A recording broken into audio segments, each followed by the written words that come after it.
Welcome to Charted Territory, the podcast where personal growth meets adventure. Join us, Viki and Kimmy, lifelong best friends and business partners, as we use human design as a map to navigate the uncharted paths of life. Together, we'll explore how to align with your true self and live a life filled with clarity, purpose, and flow.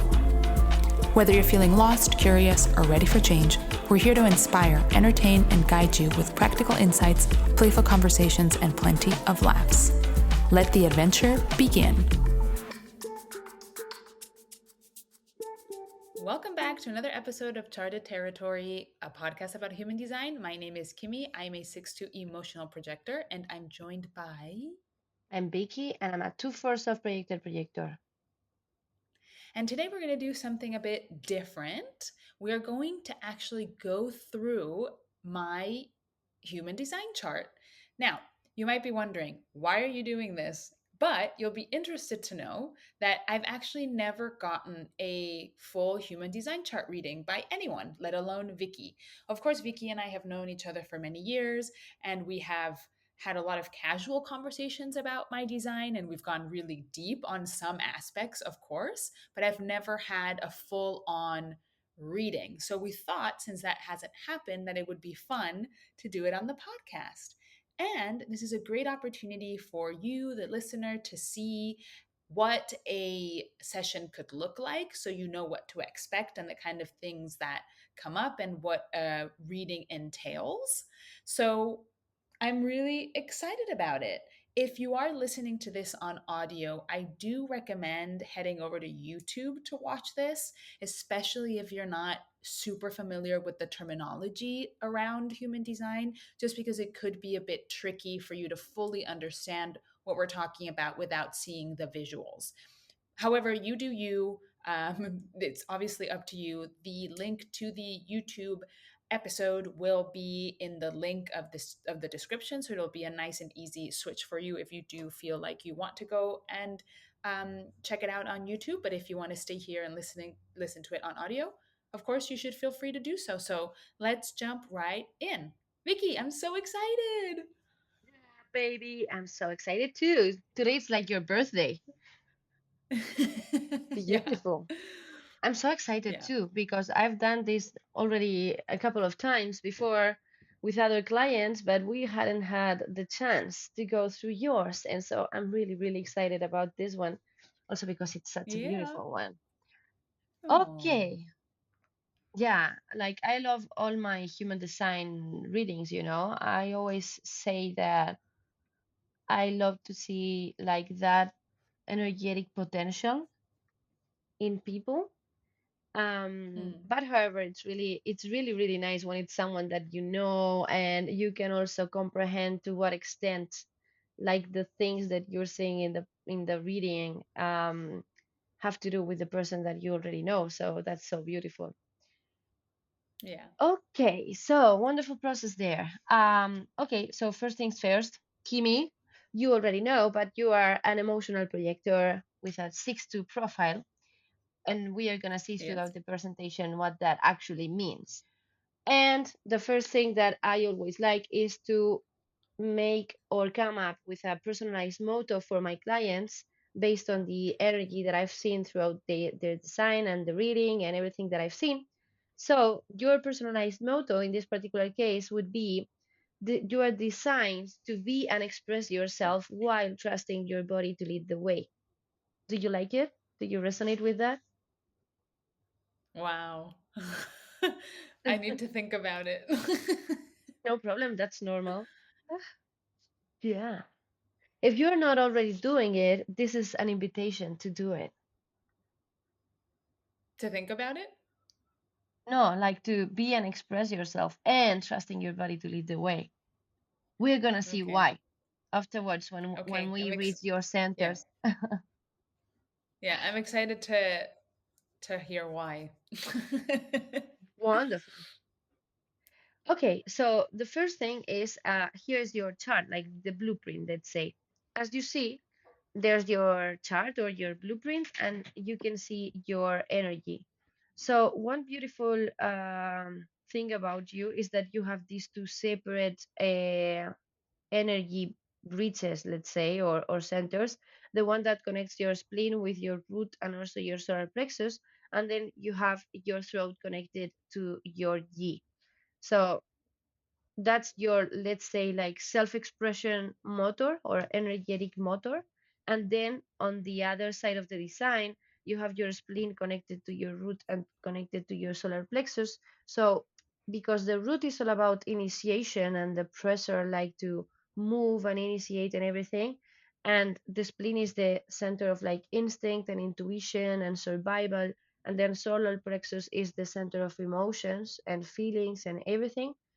All those things operate together in you. So it's something like, because the emotional center is like your most important center in that aspect, it's gonna deeply influence all the process. And so emotions are going to move you a lot of times, but you're also going to move from instinct and survival instinct, for example, from the spleen, and all these things operate together. So there's always like this pressure to do and initiate things, but you're always going to be initiating from a place of either instinct or intuition, and or like emotions and feelings, and all of this like comes together into you. Okay, so all of these areas are pretty closely related onto you, like energetically. Hmm. So I always start my readings explaining this to my clients, the energy type. So, because this is the main aspect of human design, and this is the first thing that you have to really understand so that you can start aligning with yourself and starting that process of like deconditioning and stepping into your energetic authenticity and everything. And so, I like to always explain where does that come from. So, the main thing that I always explain to my clients is that although traditional human design normally starts readings from the crown, or either from the crown or from the root, I always like to focus first on the sacral, because that's the main difference that makes two different types of people in the world. So there's energetic beings and non-energetic beings. And for me, that's like the main first kind of differentiation that we have to understand. And so energetic beings are all those that are generators. So all those that have a sacral defined. And so that's like a 70% of world population. And then the other 30%, it's non-energetic beings, which are composed by projectors, manifestors, and reflectors. And so not having your sacral defined, that makes you a non-energetic being. And then because you are not another thing, let's say, then you're a projector. Why? Because if you had a motor connected to your throat, then you would be a manifestor. That's not the case because you have two motors activated in your chart, the root and the solar plexus, but they are not connecting to the throat. Either, even though you have your throat defined and also two motor centers defined and activated, they are not connecting. So that's why you are not a manifestor, but a projector. And then you're not a reflector because you don't have all your centers undefined or open. That would be Hmm. a reflector, okay? So with the energy type, that's where we get this link of what your aligned strategy is and also what your signature and not self themes are, which are also known as alignment or misalignment cues. And we will see later in the presentation that I like to call them your natural flow or your foggy state. But your authority comes from the centers that you have defined or not on your chart. Okay, if you have any question or whatever, like, you can just stop me any moment. Okay, so that's the first things. So Okay. next slide. And you are a projector. For me, that's what I call the all-seeing compass. Why? Because yeah, like every energy type has like a collective role, let's say, with the community or the collective. And so every energy type is meant to do or like to be or like to, yeah, participate of that relation in a particular way. And so traditionally the projector is understand or understood to be the like the guide of others. But you know that I highly reject that kind of question and terminology, so I prefer to say the all-seeing compass, because it's not the thing that we are guiding people. It's more a thing of like we we we can see like the correlation between things that others may be missing. And so we are the ones that are able to say something like, okay, so you know what, you're here, you're in the valley, and this is you, and this is a tree, and now you can go ahead and do whatever you want. So that's a little bit the thing. So for me it's a little bit different from the sensation or the feeling of like being guides, because that's like a much more active, engaged kind of process. And that doesn't mean that a projector cannot be a guide in a particular aspect, or like maybe you are a coach, or maybe you are I don't know, like a sports coach or whatever other thing, and it can happen that you are actually guiding people towards something, or and that's perfectly okay.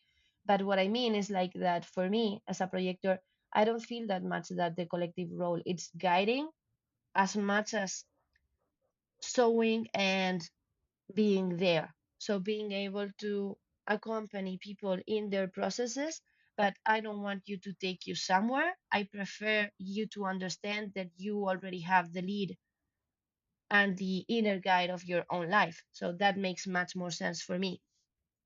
Okay. Mm-hmm. So, in the presentation, you have a lot of information that you will be able to go through later. So, I always prefer like to engage into the conversation instead of like just read through the presentation. You already have that information, and if you Yeah. afterwards have any doubts or questions, like you can always reach me. So, no problem. But the main aspect here is that we have to understand that the main difference is that projectors versus the energetic types don't have a sacral defined. And always my clients also like tend to ask me like, what does that mean? It means that I have no energy whatsoever, or I cannot access that energy. It doesn't mean that. Having an undefined center, like you even can amplify that energy. You can feel it and receive it, and you can even amplify it. But the thing is that you don't have, as I like to call it, like an always reliable access to that energy. So it's not there for you 24/7. There's also like planetary transits. You can be activated by other people around you or your surroundings, and in a particular point of your life, you can feel super energized or whatever. And maybe you are having sacral energy at that point. You are receiving it and you can Mm-hmm. feel it, and you are super energized, and that's awesome. But the thing is that you have to remember that that energy comes and goes, so it's borrowed, but it's not yours. And so you are not going to be feeling that way all the time. So when you are having an energetic sacral impulse, like that's awesome, but you cannot expect to have that sensation or that feeling all the time. It's not going to happen for you if you're not Mm-hmm. a generator or an energetic being. Okay, so Mm-hmm. it's important, really important for non energy types to understand that they have to honor the ebbs and flows of their energy. They are not gonna feel as energetic all the time. They're gonna feel different at different days, at different times of the day, and it's an fundamental aspect to honor their energetic needs, let's say. And so if you're feeling energized and you are willing to do something, okay, go ahead. Like there's nothing stopping you. But if you are feeling like Mm-hmm. you need rest and replenish and you have to self care and whatever, like just do that and like indulge into that without like no guilt, no shame. That's the normal thing for you to do, like the appropriate thing to do, actually. Okay, so now we are heading to the slide where we are talking about the hustle myth. And so this is my main deconditioning topic, let's call it, when I'm working with projectors. Because the thing that we've all experienced as projectors is this myth that says you have to work more to achieve success.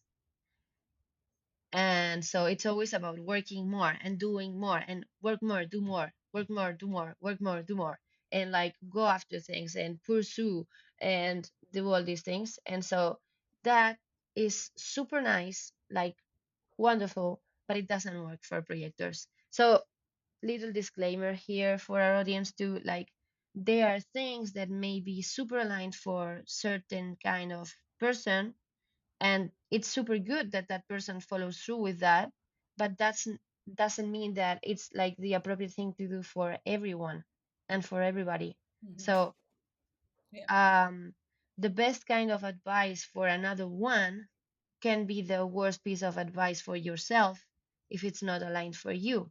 So just be careful. And what I always tell to my clients too, it's like, does it feel good? Because it's not supposed to be feeling that bad a lot of the times, you know? So yeah, of course there are things that make you uncomfortable, and like it's not the point that I'm always going to be running from uncomfortability, but it's not the same uncomfortability than actual pain or consistent um sense of like I'm losing myself or these other things. That doesn't feel right. So, and we know when something feels right or not, you know. It's not the same thing like growing pains, let's call them, than actually like something that it's not feeling good in your body, not anymore. Like this is not working. And you know when something is not Mhm. working into your system or like in your life. So the first thing that I always try to decondition a lot with my projector clients, it's this grinding and always striving and trying harder thing. Because the thing is that, and we are going to see that now, but because we have a particular strategy, which is waiting for the invitation, we are not designed, we are not programmed to go running after things because we have to wait for the invitation. We are indeed designed as magnets. And so we can magnetize whatever we are like truly desiring, whatever like whatever it's truly for us, like what is meant for us will come. And the thing is, we have to learn have how to attract those things, how to magnetize. Like, in fact, the thing that I always say is that most of times we are like focused on what am I lacking, when in fact the thing is what is not serving me anymore. And when I'm able to get rid of the things that shouldn't be there because they shouldn't have ever been there from the beginning, actually, then I can become the person that I truly am and start to magnetize and attract all those things, the things that are truly aligned for me, the things that nobody told me that I desired, but the things that my actual energy, like my spirit, my higher self, or call it whatever, actually really wants for me. Okay, does that make sense? Yeah. Do you have The any reason questions why so I'm far? not asking, yeah, the reason why I'm not asking a lot of questions is because obviously the projector part is something that I have really worked on over the past few years. Yeah, So it's very settled and very normalized at this point. yeah, So none of this is new to me. It's all pretty integrated as well. So yeah, yeah, this part may not be representative of how it is for someone else who is learning about it for the first time. yeah. Probably you would have a lot more questions, but for me, obviously, I don't really have a lot of questions. I just agree with everything you're saying, and I feel it, and I know that it's true for me. So Yeah, that's yay! awesome, babe. Also, I would like then, Yeah. as you're saying this, I would like to ask you, how does it feel now that like almost 3 years into the process? How does it feel now, like that difference, so that you can tell a little bit our audience how that trusting helps, you know, and how it changes everything. Even though at the beginning it's hard to believe. It's like, no way, you're telling me it was that easy all the time, like from the beginning, and it's really hard to trust, but then afterwards it feels so good, doesn't it? Yeah, it feels great. It's been a huge process of deconditioning, like you were saying, you know. Again, I feel like I say this in every single episode, but I was raised by a family of generators and manifesting generators. So I was really, really in that environment. And so for me, it almost felt like it couldn't be true. And even still, sometimes I find myself thinking those thoughts, I should be doing more, or I'm not doing enough. Um, I, in general, also never feel like I'm enough or that I am doing enough. So that's something that I have to continually work on. But yeah, it just feels really liberating, just feels freeing. Yeah, And it feels good because I feel like I have the vocabulary to talk about myself with other people. Whether or not they understand or they agree with me is a different story. And frankly, I don't really care.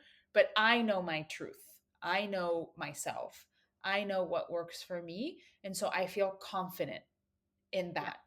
And I feel uh yeah, I feel confident in standing my ground and not let myself be persuaded or convinced by what other people are telling me that I should be doing. uh Even if it comes from a really positive place of people just trying to help, yeah, ultimately I can just say thanks but no thanks. That's not yeah, something that I want to do. It's not something that works for me. And I'm happy that it works for you, but I'm just not interested. And feel really confident in that and stop feeling guilty or shame or sad. And again, and at the same time, feeling so much more successful. yeah, For a long time, successful. I yeah, felt very bitter, and it's just so nice to not have those feelings all the time. yeah, It all still the happens time. every once in a while, Yeah, yeah, and it that's does still important happens, too. of course. Yeah, that's important too. As I always say, like, the cues are indicators. So it's not a permanent state of being. It shouldn't be. And so Yeah, when it happens, it's just showing something to you that maybe you hadn't acknowledged before, and it's perfectly fine. Like, or it's also like, like the pilot in the plane or in the car or whatever that is. So, for example, if a week you are overworking yourself as hell because of this or that, and suddenly on Thursday night you are answering to someone you love in a bitter way, you're gonna like, oh my god, that's gonna like suck you, and you're gonna be like, what's happening? Like, oh yeah, maybe I'm overworking a little this week, and I know that as soon as I can, I get the chance to slow down a little bit and go back to self. And that's wonderful. yeah, It's wonderful knowing that. It's wonderful having that indicator that tells you when you are kind of like going off the path. So that's yeah, something awesome. yeah. Wonderful, baby. I'm so And happy for you. and yeah. And also I want to say this because it's very important, because I can hear all the generators rolling their eyes and being like, "Pff, yeah, okay, whatever. There, that's such a lazy thing. It's just an excuse that you're using to work less. You're just conditioning yourself. You're just thinking about the fact that you don't have energy, or that you can't do certain things, and therefore that's just becoming your reality." And to that I say, to me, learning about this has not been limiting. It's been the complete opposite. It's been expansive. Yeah, It's been empowering. It's been, uh, I really see it as a superpower. yeah, And if someone's listening to this and they don't agree, that's absolutely fine. You are allowed to feel however you feel, but also I'm allowed to feel however I feel, and I'm happier now than I was 5 years ago. yeah, Especially when it comes to my relationships, my relationship with myself, my relationship with work and business, and um, and success. So yeah, ultimately, just you know know that I don't find this like a limitation. If you are a projector and you're finding this to be limiting, something to work on for sure. But in general, if anything that anyone in any sort of personal development, professional development, or coaching, or whatever it is realm is telling you is making you feel limited, that's something that you should look into and kind of reassess. So, Yeah. yeah, just wanted to make sure I said that because I know that that's something that comes up a lot. And yeah, I definitely don't feel that way. It's been such an incredible feeling of yeah, expansion, and it's been really liberating to learn about this for me. Yeah. Wow. And I know a lot of projectors feel very similarly because Yeah. you're taught all these things, um and you know it's not true deep Yeah. down, because when I heard about it, I wasn't surprised, you Yeah. know. Yeah. And I know that so many other projectors have the same feeling, so Yeah, you're a little bit like, yeah, I knew it was I this way. I knew knew it. it was this way. Everybody trying to convince me all my life that it was the other way, and I knew it was this way. Yeah, that's so funny.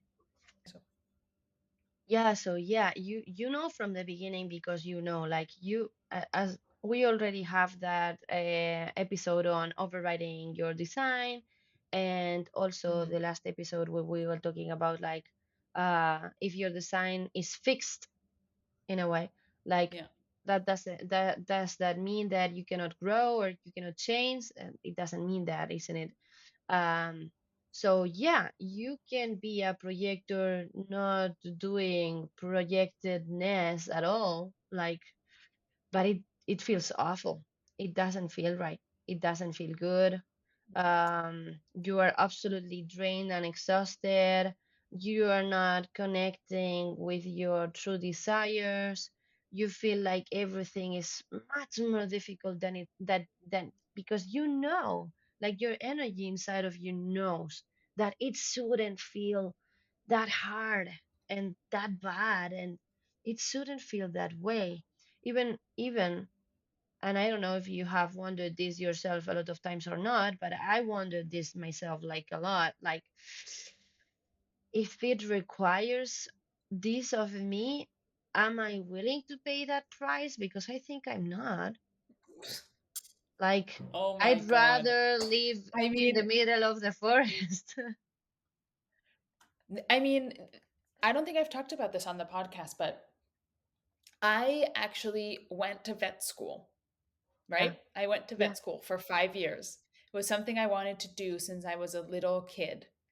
When people ask me what I wanted to be when I grew up and I was a kid, I would say I want to be a veterinarian because I love animals. And in my yeah. mind, that was the only thing you could do related to animals. It's not true, by the way. There's so many other careers. I didn't know that. No one told me. So I decided to go to vet school when I was 18, and halfway through, so 5 year program. And in my third year, I realized that this really, really wasn't what I wanted to do. And I remember. the reason, the main reason was not because I didn't think I was good at it, or because I didn't think I could be successful, or it wasn't even because I didn't enjoy it in the sense of that it wasn't fulfilling or something like that, or that it grossed me out or anything like that. It was because it's such a hard profession. It takes such a toll that I wasn't willing to do it. Yeah. And it's crazy to think about it that way, but that is Mm. literally why I am not a vet right now, because I saw the lives of the people working at the hospitals that I was, doing stuff at, because there's a teaching hospital at the university that I went to, and talking to veterinarians, and they all were so miserable, and and they treated us so badly at school, right? This is also just a problem in the profession in general, of like, it's the same thing in medical school, and then when you become an intern and then a resident, you're treated really poorly because that's the way you learn, and it's kind of like you need to pay your dues, and so you get treated like shit to kind of like prove that you can do it. And that's just not like I was this just like made no sense to me. I was like, I'm not Makes no and I sense literally at was all. like, I'm not and I said and I remember I said, I'm not willing to do that. I am not willing to suffer for this profession. To then, by the way, be paid 1,000 euros a month. Yeah, Like, no, yeah, thank you. It's literally not worth it. I would prefer to do anything else than this. yeah, yeah, And and funny anecdote, the nail in the coffin, yeah, pun intended. This is a dark one, okay? I can't believe I'm saying this on the podcast. I only ever tell this to people who I know are not going to judge me. One of my last years, I did an internship at a horse hospital in the United States, and I was there for maybe a month. And in this hospital, it was a proper hospital. There were horses there that would be like there living because they were sick and they were getting treatment. And there was this one horse that had a really, really severe illness that needs to be checked on every couple of hours, even during the night. I am not joking. I remember waking up in one of the middle of the night checks and walking to the this is really bad, okay? This is like I remember walking to the barn and wishing the horse was dead so I could go to sleep. yeah.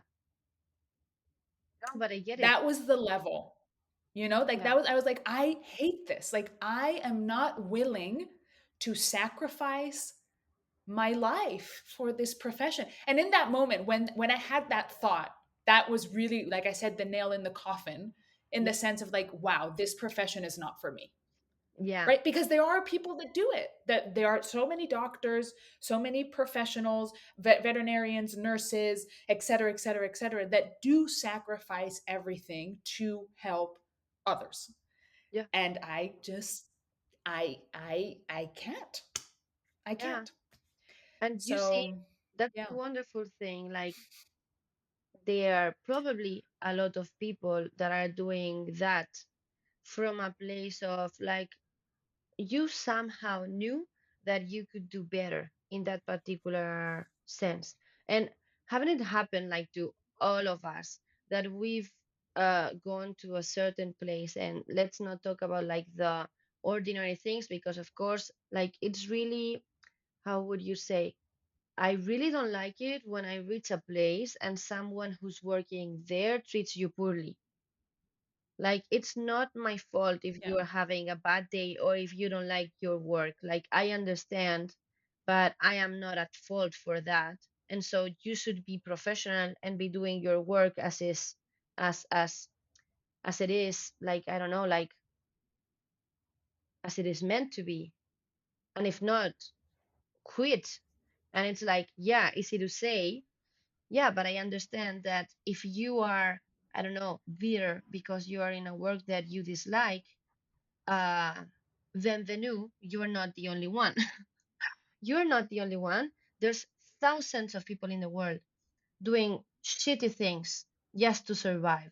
So I don't buy that thing of like, yeah, but I don't like my work or whatever. Like, I understand. And of course, I understand that everybody can have a bad day, and you know, like, we are all human. That's one thing. And another thing is like being absolutely, I don't know, like not a nice person to people. Like, why would you do that? But the thing I understand less is not being nice to people when you are in professions that are actually, I don't know, like, you understand from the beginning that are professions of service. And so you are serving people, but you are mean to people or really antipathic or whatever. I don't know. But I don't really get it. But I understand that there are probably a lot of people that, like you, chose something maybe out of love, passion, and desire, but then afterwards are not really suited for the job. And 20 years after, you are so bitter. And so this is the important Yeah. thing. Like, if you understand that in time, you can be of service to the world in another way. And there are another whole lot of people that, even though they sacrifice, even though whatever, but like they do it like willingly, and they are super suited for Mhm. the job. And in fact, there are probably people that are even designed, like in the human design, designed to be able to cope with that. There's a lot of manifesting generators and generators that have a lot of themes that have to do with service to the community and everything. And maybe those people are super happy doing that. In fact, they are fulfilled, replenished, and they even recharge themselves by that. And so that's that person that you see 4 in the morning, like waking up to do those cards, and they are like like perfectly fine, like they are happy, they are like, yeah. It's like, how do you do that? Well, that's the Yeah. person. Like It's those are like exactly. perfectly suited for the job. And so why not Mhm. let those people do that, and people like you do another thing? And this is a really Yeah. important also disclaimer there, like how painful, how uh how unserving is judgment when we apply it in an incorrect way, let's say, because I'm judging you out of zero knowledge of who you are and like how you operate in a lot of ways, and I'm pushing you to be something that you are not, and that's detrimental to all of us. Like shouldn't Yeah. like wouldn't it be much more interesting, much more empowering, like for the whole world, if we encourage people to be who they are and do what they like and what they love and what they're passionate about, and not try to force them into something that they are not willing to do or they are not passionate about. Like, of course there's going to be people that's passionate about that other thing. Like there's a biologist that it's, I don't know, like absolutely mad in love with their profession, and there's people that probably spend like 8 months or 9 months or even 10 months a year in a boat in the middle of the, I don't know, like the Arctic, and they don't even go home. Or, and there's other people that need to be with their families every day. And so we are different people. Let's just understand that, like we have so much human history on our backs, and we still don't understand that we are all the same, and still we are all different, and that's the beauty of it. It's Mhm. just so easy to just accept it, Yep. isn't it? And we all like to be Yep. accepted and loved by who we are, like for who we are. So yeah, wonderful. Thank you for the anecdote, babe. Okay, so going further, and as we were saying before, this hustle myth thing, you already have it a lot, integrated a lot. So your strategy, you already know too. That's the wait for the invitation strategy. And so, as you were saying before, that isn't something that our audience should understand as something constricting. It might feel a little bit like that at the beginning because the world has told you to operate in a certain way your whole life, and so suddenly you come up like you see this for the first time and you're like, no, I'm doomed. But you're not. I'm doomed. Yeah. So when just for clarity, when you say strategy, what do Yeah. you mean? What does Ah, that mean in okay. my practical life? Yeah, so a strategy for our people, like in human design, a strategy is how does opportunity come into my life. And so what we mean by a strategy is that by following your strategy, so aligning with your strategy, a lot more opportunities and aligned opportunities will come your way. So the thing is that when you have a particular strategy as a type or another, and you follow that strategy, a lot more of invitations and opportunities are gonna come your way. Hmm. Okay, does that make sense? Hmm. So it's like Yeah, yeah. your, yeah, like your inviting gate for opportunity in life. And the more you follow your strategy, the more opportunities that are going to be coming into your life and the most aligned they are going to be. Of course, not all of them are aligned opportunities. And that's where authority jumps in. And because authority is how do I decide, like on those opportunities? Like, do I really want to do this? And so authority is there to tell you the answer. And that's why we Mm. so deeply, and we cannot state this enough, like we so deeply emphasize that we are not guiding you towards nothing. Like you are your own guide, and you have your precious and valuable inner guide to tell you what's right for you and what's not. And so only you Yeah. can know through your authority.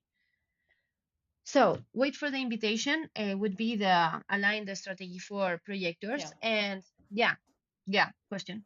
And I have a perfect example of this. Okay, So okay, I'm a projector, right? wonderful. And I currently have this business, Kivimi, with Viki, right? And we, among other things like creating a podcast, etc., we offer human design chart readings. Okay, so right now we are in the process of growing our business. We want to get more clients. We want to grow the business. We want to expand the business. We have a huge vision for what Kivimi can become, right? Hmm. So we need right now, what we need is more clients, right? Yeah, So how do I get more clients?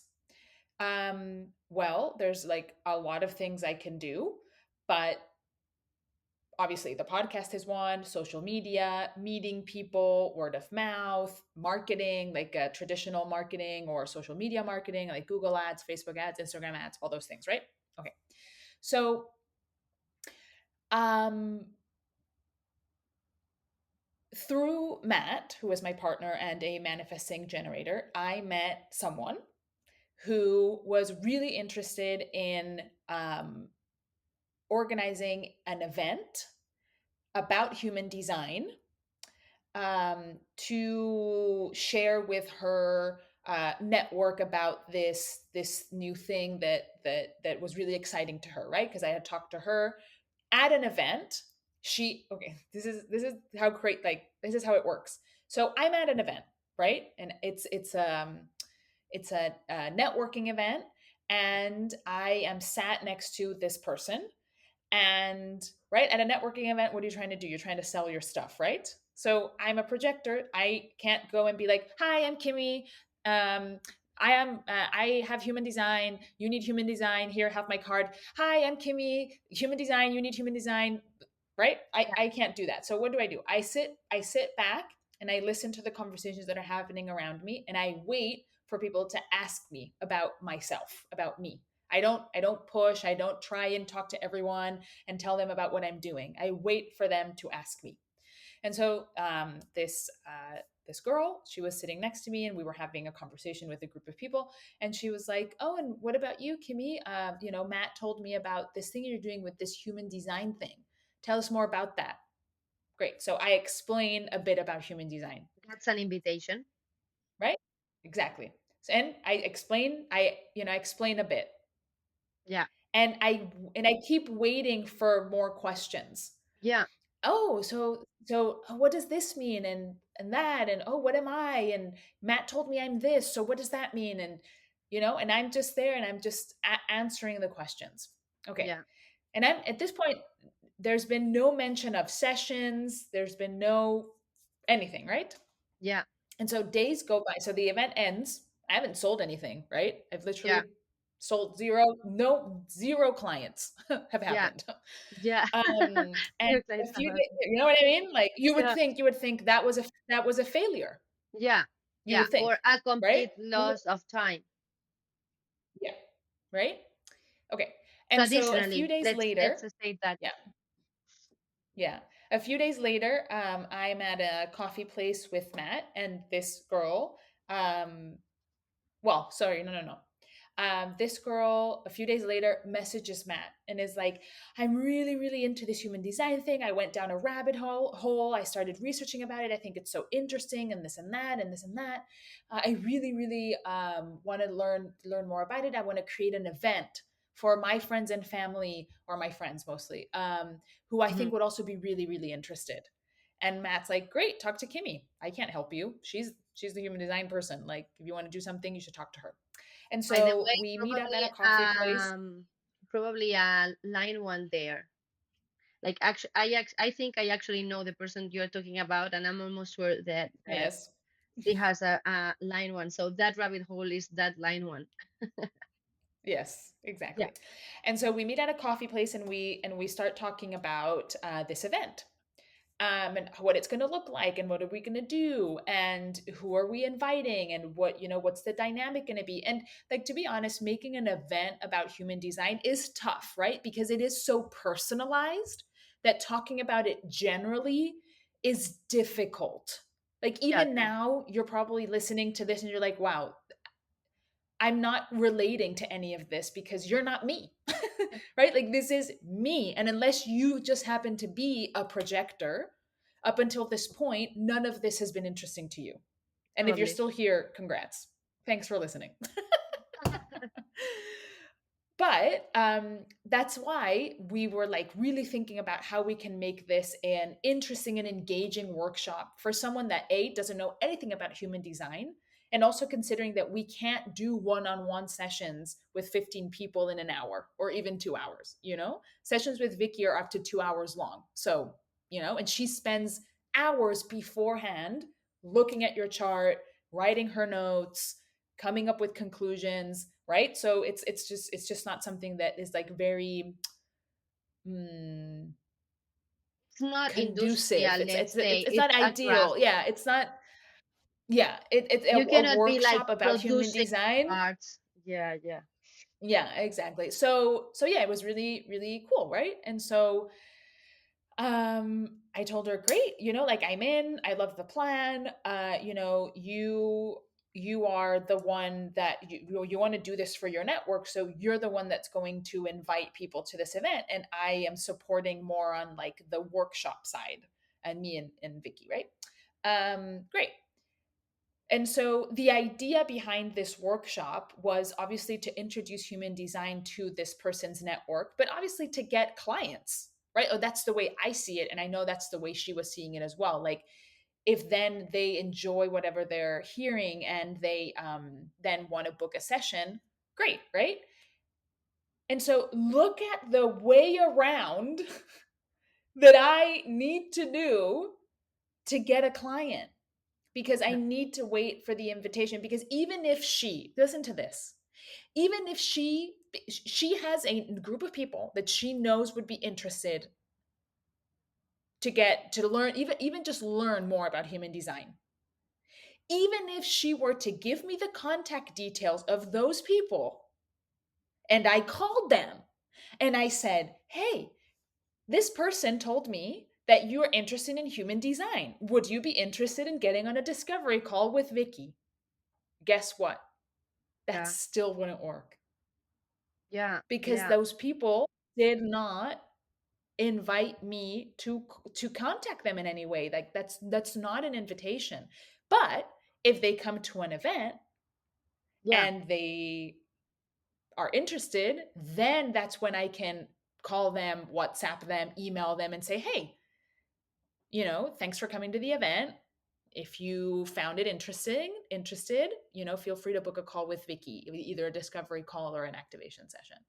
And then I Yeah. have a client, And right? or like, Like, for example, if the person had asked for that information, or for example, if like, yeah, this person had talked to the other person and they are already into that conversation of like, yeah, yeah, yeah, yeah, tell her to call me. So it doesn't always have to exactly. be like a direct invitation, but you have to know that Hmm. you have that door open. Like, what you cannot go is Yeah, like stamping on the door, like, hey, is there something inside of there? Like, I want to talk to you, like, like that Jack Nicholson film. It's a scary, isn't it? Well, that's the thing that happens to us projectors when go stamping like on other people's doors. Like, we don't do that, yeah, okay? We don't do that. It yeah, seems rude from an energetic place. So that's why yeah. we wait for the invitation. Yeah. And then this continues to the next thing, which is because is the next slide about my authority. No, we're going into the misalignment cues, but we can go to the Okay, authority. can Doesn't we matter. can we go to the authority? So Yeah. I have an emotional authority. Can you explain what that is? Okay, yeah, I'm gonna go a little bit forward and then we're gonna go a little bit backwards. So Yeah. you can go to your authority slide. So depending on which centers you have activated or not on your design, that is going to determine what kind of authority you have in your design. So you have an emotional authority. That's good news. 50% of world population have that kind of authority. Why? Because as I say, it, how do you say this in English? I don't know how you say this. Manda sobre otras cosas. Oh, it's the boss. Okay, well, emotional authority is the boss. Okay, so when you have an emotional authority, you cannot have, like, when you have a solar plexus defined, that's your authority. That it's Yeah. the way it is. So it doesn't So matter the that you only have way to so the only way to not have an emotional authority, if you don't have it, if it's not defined in your chart, then there'll exactly, be another one. But if exactly, it's a defined, that is the one. exactly. That's the thing. So, for example, you have a defined spleen, so you could have an splenic authority, but you don't have because you have an emotional authority. So exactly, Mhm. that's the thing. Or for example, for sacral beings, they can have a sacral authority, but if they have a solar plexus defined, they will have an emotional authority. So they don't have the sacral authority anymore. So yeah, Mhm. the emotional authority is the boss. And so if you have a solar plexus defined, hello, you have an emotional authority. Um, I don't, by the way. So this is one of those kind of harsh topics, um, as a reader, because you don't really actually know how that actually feels for the person. So emotional waves, they have nothing to do with me, but they have everything to do with emotional beings. So we talk always about, like, for example, energetic and non-energetic beings. Then I talk about emotional beings. So it's sacral beings, emotional beings. You can be both. And for example, splenic beings, the ones that have an spleen defined. So emotional beings have these emotional waves. And so the thing is that you go through cycles of emotion. And so when something happens, it triggers like an emotional response that it's not an emotional response, but an emotional cycle. So each cycle is a little bit different for each person. So it might feel different for each and every person. Also, like, there's particular like emotional waves. And so, but this is a deeper layer of human design that I normally never go through in my like activation sessions. Like, we can work on that afterwards if the emotional being feels like I have to have a better relationship with my emotions because they are really something that I don't quite understand, or something that overrides me a lot. Or so if the person has a tough relationship with their emotionality, let's call it, then we will go into further depth into the emotional waves so that the person can deeper Mhm. understand how that operates. But like, normally I don't go that deep on the activation session because it's more than enough to understand that you have an emotional wave, an emotional cycle. And so when things happen in life, either it be good or it be bad, it can activate an emotional response that is not one emotion, but it's like a cycle of emotions. So you go through a particular and personal kind of way of emotionally experiencing that thing. And this is the key. That's exactly and precisely why you have that kind of emotional authority. And I, from my experience, like I wouldn't ever have guessed this because I am not an emotional being. So for me, emotions are something nice, something nice to experience, even the not so nice ones. Like, also, this is like my personal beliefs, and like the things that I've worked on believing like for a whole life. But anyways, it's different being a non-emotional being. So for me, emotion is nice, but my experience tells me that most emotional beings struggle a lot with their emotions. Like, they always have this feeling of like, my emotions are too big, everything is too much, people won't understand, I have so deep, so intense emotions, I cannot. And it's funny because you are half the world population emotional beings. So it's not Mhm. so, because if you are like okay, I feel like nobody will understand this. When you are only a 1% in that particular aspect, it's normal to feel that way, because actually a 99% of population is not experiencing life that way. But in your particular case, half the world population is experiencing the same thing in their personal experience, but like the same thing. So why would you feel, all of you, like that way? It's so, I don't know, like so foreign to me. It's difficult to understand, because I have no trouble whatsoever in welcoming my emotions. I think that has to do with the fact that for me, my emotions come and go.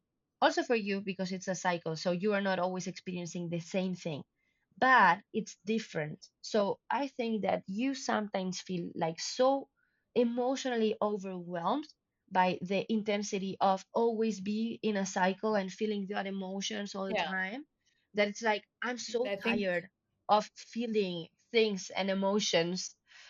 And so it's something yeah. you tend to reject a lot, and you have to come to terms with, like most of you emotional beings. So what is your personal experience on that? Yeah, I agree. I think it absolutely has to do with the intensity and the fact that you're feeling all the time and there Yeah, are always things happening. And so because if it was just like, oh, I just have one emotional wave a month or even a day. But sometimes it's just like they just keep on coming. It literally feels like you're just like, it's like when you're a kid and yeah, you're at the beach ha, and you're playing in the waves and the waves are kind of big and you're like, and you're like trying to like get out of the water, but you just keep getting smashed by the waves because they just keep on coming. yeah, That's what it feels like. And it's so and I'm sure that there are different people that have different types of emotional waves. But for me, I always say that like my emotional waves feel like tsunamis. yeah, Like it's just so intense. yeah, And I can't even control it. yeah, It's like if I'm angry, I am like, I want to fucking kill someone. Like I literally like, the phrase "go blind with rage." yeah. That's that's how I feel. Like I am blinded by rage sometimes. Where like I could hurt someone. I feel like, you know, or if He's I'm not saying sad, that or if I'm, seriously. Disclaimer for the legal authorities everywhere. but like, or if I'm sad, I'm really sad or whatever feeling it is, it's like so intense that it just feels very, very overwhelming. And Yeah, and to me as well, it just feels like I'm out of control, yeah, yeah. you know? However, like you're still learning how to uh yeah, come to terms with that emotional authority, to understand better your cycles. Like this is a quite, let's say, I would say, I don't know, because it's not my personal experience, but I guess from my perspective that this might be one of these kind of challenging traits in human design. So we also had this episode that we were talking about, like, do you feel that there are certain things in human design that can be more challenging than others? Like, surely. So yeah, for example, emotional awareness for emotional beings can be one of those topics, but I don't think it's something that it's just like that because of just your emotional authorities, let's say. I think it has to do a lot Hmm. with the fact that we live in a world where we have not been correctly taught on how to experience emotions, for example. So this is not a topic. Like Agreed. we go to Yeah. school and we go like 2 + 2 = 4, like for 4 years in a row, and you're like, okay, yeah, I get it. 2 + 2 it's 4. Okay, yeah, I get it. And the thing is that I have never ever in my whole life had an emotional coping class or something like that, or how do I understand my Yeah. emotions, or how do emotions operate, or what is good, what is bad, or like, even like, in fact, I believe that we are really mistaught in this particular thing or aspect. For example, we are all taught, like, normally, things are starting to change now, but when I was little, feeling angry, would be something to be suppressed. So if you Hmm. would be feeling angry because of this or that or whatever, you would be called like you are Hmm. being a bad kid, or you cannot do Yeah. this, or why are you feeling this way, or being same because you are feeling angry. Like if you are angry now, you will have to disangry yourself later. And it's like, okay, and if you think about it, like that's a 5-year-old kid. Like, what are you doing? Yeah. Like I wouldn't ever Yeah. do that. Like if I am, I don't know, in the street with a kid and the kid is crying, or the kid is angry and he's like 5 or 7 or whatever, I'm not gonna try to mislead him into believing that whatever he's feeling, it's not the good thing to feel. I will try to gently and compassionately, the most that I can, redirect that kid into another emotion and try to figure out what's happening there, and what is he or she feeling and why, and how can we make it better. Like Yeah. for me, that's And the actually, logical thing to do. yeah, I agree. I agree profoundly with that, that in general, we're not taught anything about emotions or how to cope with our emotions. And I was looking at my phone because I was just trying to look at my family and what authorities they have. And of course, No surprise, one has an surprise, emotional I'm authority. only my sister Kelly, but she's Okay. 11 years younger than me. So we didn't grow up together. Yeah. But all of my mom and both my other two siblings and my dad have sacral. And I, of course, growing up, what was I told all the time as a kid? You're so emotional, you're so dramatic, I'm like getting emotional. I'm getting emotional talking about it. It's But normal, because baby. I was always, so it's like I was always told that I was too much. Yeah. Yeah. So of course, yeah, we're obviously not taught how to, because this is like a huge thing for me, No, because no. like I've always felt that way, because not only have I felt that way, but I was always told that, you Yeah. know? Yeah. It's always been that way in my family. Like I'm the middle child, I'm the only girl, the only projector, the only emotional being. So of Yeah. course, I was always like the dramatic one, the emotional Kimmy. She's so, it's true. And so, Yeah. of course, like I've always really, really struggled with dealing with my emotions, because obviously Yeah. we were never taught to. And then obviously told, being told that as a kid my entire life, so it's hard to then try to deal with that as an adult on your own, Yeah. having to kind of Get your shit learn or together. deal. Yeah, exactly. And also, yeah, not get your shit together, but also just No, yeah, I was kidding, but it's in a like the way, thing yeah, you're no, saying.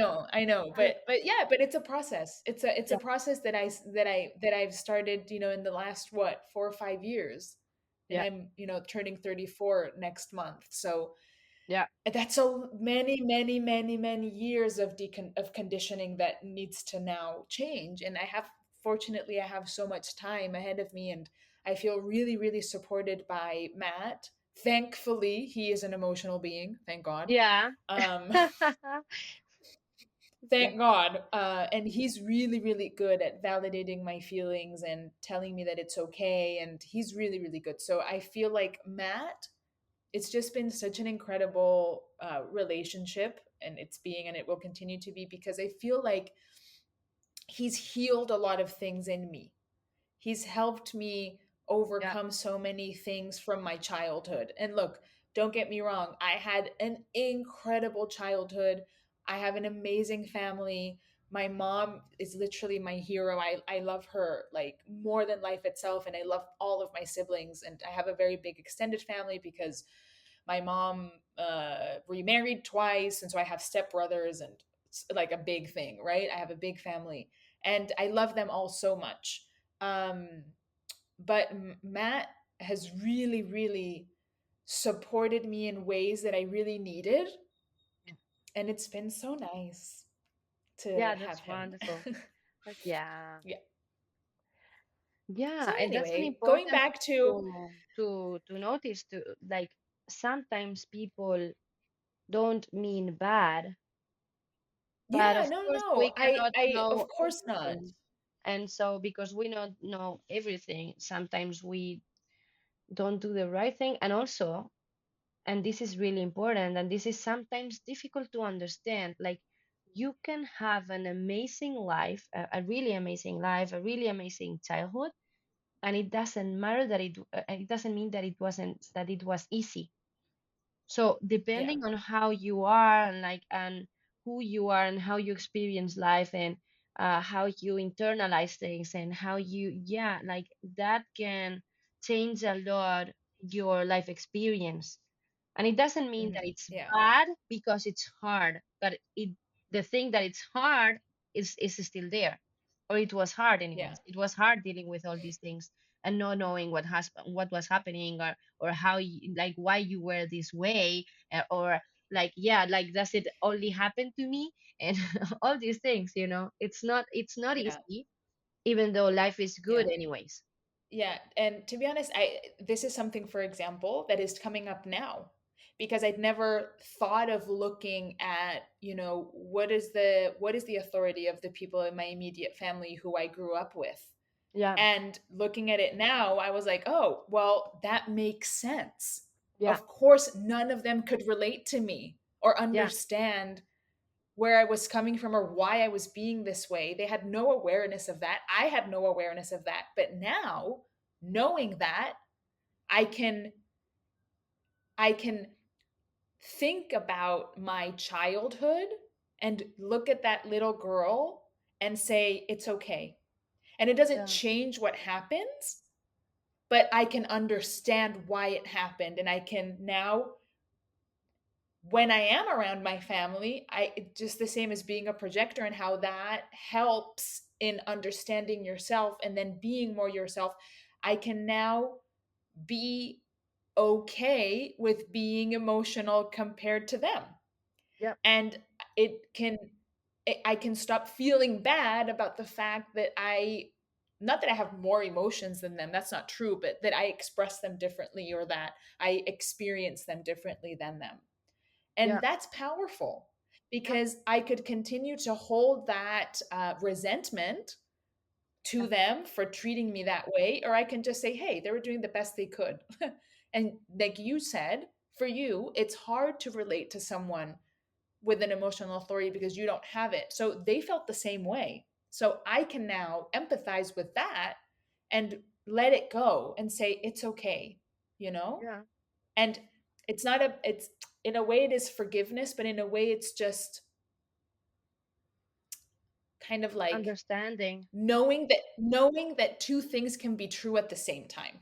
Yeah, That yeah, I can be sad about the fact that that was the way that my childhood went, and also love my family and my mom and my siblings yeah, for loving me and for yeah, taking care of me and understand that they were doing the best they could, yeah. Yeah, also you because know? for example, for a non-emotional being, the thing is we are undefined, either undefined or open there. And so Mhm. because those emotions are not ours and we are not used to feel them, when we are in that environment we feel them, and it's also overwhelming for us. But it's not only overwhelming, but it's completely not ours. So it's not an experience that we have by ourselves. So for a non-emotional being, for example, um how would you say this in English? Consolar. Yeah, consoling. Yeah, consoling someone, for example, if you start crying like abundantly, that before would make me really uncomfortable because I wouldn't know what to do. Like, what do you do in these cases? Like, I don't know what you do in these cases with life, maturity, experience, and also because I'm a really open being, I started to kind of intuitively know that the only thing required of me or the only thing needed was just to be there, like hold the space and like, stand the ground and like be open and receiving of that. Like, okay, it's okay. And like you can feel safe. So providing a safe space for the person that is experiencing this thing, and knowing that, like for example, for me as a non-emotional being, it's something that has more to do with the fact that I now know how to put an energetic boundary so that other people's emotions don't overwhelm me, because I distinguish, like I can discern these emotions are not mine, and so I can hold the space for Mhm. you without making your emotions mine. And I might become emotional with you or whatever, and that's totally fine. Like I accept those feelings inside of me because I am sensitive. I understand that I'm sensitive because I'm open. Um, but I don't need like to actionate on those feelings. I just let them pass through me. But for you, the experience is completely different, and I've learned how to better accompany people on those feelings, also knowing better about my design. This is why it is so beautiful to unravel and understand better all these parts, because me knowing that I am not an emotional being and you are, the way that I can hold the space for you as an emotional being is completely different. Understanding me and Mhm. understanding you, so we are much more Yeah. complete. We are much more capable of providing of the things that everybody needs in every moment, if we know when we know. And so that's super beautiful. Yeah. Yeah. Ah, And kind of putting this in the real world practical example, continuing with the story before of the person who wanted to create this human design event. So, again, recap, she wanted to create an event about human design with her network because she got really excited and she wanted to share about it. And that was going to bring me, well, giving me clients. Great. It was a great opportunity, right? Perfect. Um, well, what happened was that she's kind of going through some stuff, doesn't matter. And the event kept getting pushed, or she kept not giving me the information that I needed with enough time. And so I started feeling pretty uneasy, pretty also in kind of angry in a way. Like I was upset that she wasn't taking it seriously, or that she wasn't kind of moving things forward or doing the things that she said she was going to do. Things just didn't feel right. yeah, So I had to then use my authority to make a decision about whether or not I was moving forward with this event, because she we met, I don't know, on a might have been a Thursday or a Wednesday. And we set the event for like 3 weeks from that day. And I didn't hear from her until 3 days before the set date, yeah, where 3 days before the event, she tells me that the event is happening. And I told her. And so I had to use my authority yeah, to say, this doesn't feel right. yeah, I'm not going to be able to give my best in this moment. It's not the right timing. It's not, it doesn't feel right. And I had to then make a decision of whether or not I was going to go ahead with it. And I had to send her a message and say, hey, look, this has nothing to do with you. This has nothing to do with the fact that I don't think this idea is bad. I think this is a great idea. I think you are great, but the whole situation doesn't feel good for me. And so I need to make the decision to not do it, at least not in 3 days' time. If you want to organize for a different day and give me more time to prepare, sure. But, yeah, and that's my energy type, my strategy, and my authority in action in one example. yeah, all together. Yeah, also related with other sides of your chart probably, but like, yeah, and this is a perfect example of how authority operates. So this happens, and you said it like really right. Like Authority, well, there's external authorities, but that's rare. Okay, so let's talk about like the majority of authorities, like you experience your authority in your body. So you have this feeling that it's like a feeling that comes from your body, and it's different in each particular case. So for example, sacral is more about like a visceral response, so it has not so much to do with a feeling, but like with a pull that you feel in your body. And so it's a different experience, let's say. But for emotional beings, it has everything to do like, how do I feel about this?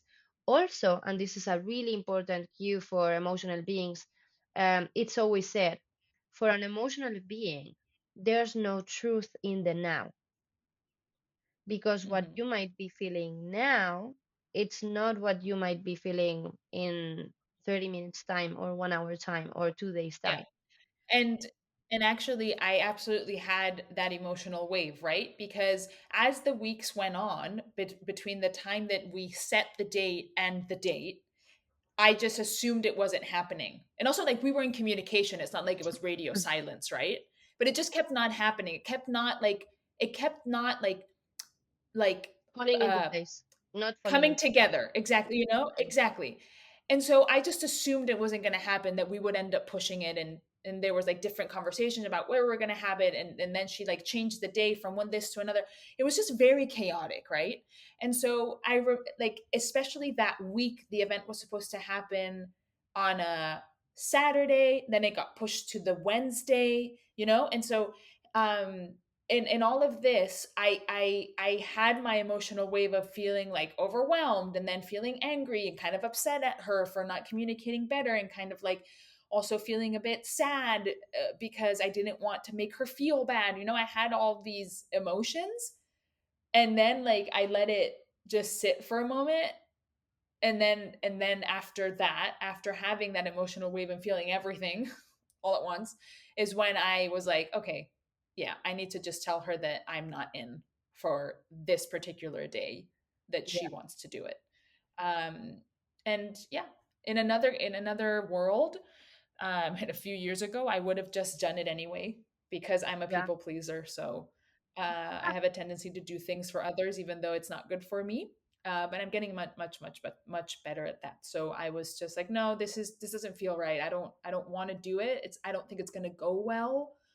This is not the way I want to do it either. It's not. It's also my reputation and my business on the line here. You know, yeah, also it involved you, and you doing a lot of work, and I didn't want to put you in that kind of situation as well, of having to that, do like 5 or 6 hours of work at such a short notice. There was also no need for that. Like, it just didn't need to be that way. And so I yeah, just needed to be like, yeah, thank you, but no thank you. When you have your shit together, when you figure out what you want, and you have an actual plan, and you're willing to do the plan, then let's do it. But otherwise, I'm not in this chaos. Like, I didn't want to be in the chaos. yeah, yeah. So that's a perfect example of how an emotional authority operates. And um, yeah, as we were saying before, you're gonna go through the fields and then you arrive like to a kind of like calm and serene clarity state. And it's not any kind of clarity, it's like emotional clarity. You know what you're feeling about the thing, the situation, the person, the decision, or whatever that is. And so that's how an emotional authority operates. And then my personal tips for emotional authorities are always also like learn to feel the feels and accept them, like, and also know that although it might be pretty intense sometimes, like to feel all those feelings, um, you were meant like to and designed to gain experience and wisdom through that emotional awareness. So you have that center activated because of something, for something, and also trusting that it's operating for you. It can be really powerful when you understand that you are experiencing like so much wisdom and awareness through your emotions, understanding that that's a process. And your emotions don't define you. Like your emotions are not who you are. It's just something that brings something to you, like to the surface, let's say. So yeah, of course it's waves and they bring things to the surface, or like, yeah, so that's a little bit it. And as we Yeah. said, also really important to avoid that impulsiveness, because there's no truth in that now. So if you're not actually super serene, like, yeah, no, emotional beings have to avoid the most they can, like to make important decisions in an emotional state. So when you're angry, when you're Hmm. sad, when you're ultra happy, like, don't make the decision at that point. Like figure out your mind a little later, give it 24 hours. Um, but like, yeah. And it's also really important to practice self-care for emotional beings, okay? So that you can better connect with you. And like, it's also like a kind of self-soothing mechanism. So Hmm. having rituals Yeah. that keep you kind of like emotionally grounded, let's say, that's gonna be super useful. Cool. Wow, that was very emotionally intense Yeah, for me. that's yeah, that's exactly what a emotional authority would say when it's okay. So now So we're, you want to go back to the misalignment cues and the alignment cues? yeah, just really fast because I know you know them, but like doing a little recap. Uh, Being a projector means that you're gonna have this strategy that it's wait for the invitation. And so you're gonna have this alignment and misalignment cues that are success and bitterness. And then you have your personal authority that it's different for everyone, as we just saw. And so now we are gonna just go really quickly through the alignment and misalignment cues. Um, so yeah, as we said before, I like to call them natural flow and foggy state. Why? Because yeah, of course they are alignment or misalignment cues and also signature and not self themes in traditional terminology of human design. But for me, what it means is exactly this. So when you're in a natural flow state, you're gonna be experiencing your signature uh, or your alignment cue. And when you're in a foggy state, you are gonna be experiencing your misalignment cue or your not self theme. So in this particular case for projectors, the natural flow state equals to success and the foggy state equals to bitterness. So why do I call it like that? Because the natural flow feels that way, doesn't it? Like when everything, we are always talking about what can human design can do for you. So this is the actual thing. So if you are aligned with yourself and you are stepping into your energetic authenticity and being you, the thing is that life should be, life should feel like something easeful, like something that it's not so hard anymore. It's as you are flowing like through life, and that's why I like to call it this way. When not the other way around, what you get is this foggy state where it's like experiencing fog, like in the actual world or material plane. When you are in a foggy place, you cannot see. You don't know where you are. You are confused. If you step ahead, you don't know where you are going. You don't know what direction you are taking. And so it's the equal thing, but like internally, isn't it? It's a little bit like, um, I don't know. I don't know what I want, where to go, if I'm heading in the right direction in life. And you sometimes don't even like kind of feel like yourself anymore. It's like, do I know what I want? Do I know how I'm feeling? So it's really confusing. So that's what I would say, no? So that for projectors equals success and bitterness. And how does that feel for a projector? So success particularly has more to do with the fact that you feel successful. before you are successful, like you are actually manifesting or materializing that success in the outside world. And so this is really important because success for projectors, it's like the traditional understanding of success. So of course it's what does success mean to you, because it means something different for everybody, you know. So for one person it might be, I don't know, like $1 billion, and for another person it might be like just having a space in my life and being able to decide how I want to live, like every day, and like that's real luxury, some people will say, isn't it? And I completely agree too. So the thing is, how does success look to you? But, anyways, success for projectors is like the traditional sense of success. It has to do with money, time, recognition, that sense of luxury, whatever that means for you, and this kind of thing. So, why? And this is really interesting, but I always say that we are the only energy type that is wired, like so hardly, deeply wired for success in that way. And paradoxically, a lot of projectors are not experiencing that in their lives. Why? Because they are acting and doing, acting and doing, acting and doing all the time out of misalignment. Instead of, and I always say, like for projectors, it's all about leaning more into the being part of life. So it's more about going back to self, going back to me, connecting with who I am and how do I want to live and experience life, like further than what I'm doing, who am I being, like all the time? Does it feel right? Does it feel good to be me, to be in my skin, to feel this way, to think this way, to operate this way? And if not, all the work has to be put into how do I want to experience life more than what am I doing in life, isn't it? And so then we start to feel really successful on the inside. We step in the room like, oh yeah, here I come. So it's something like that.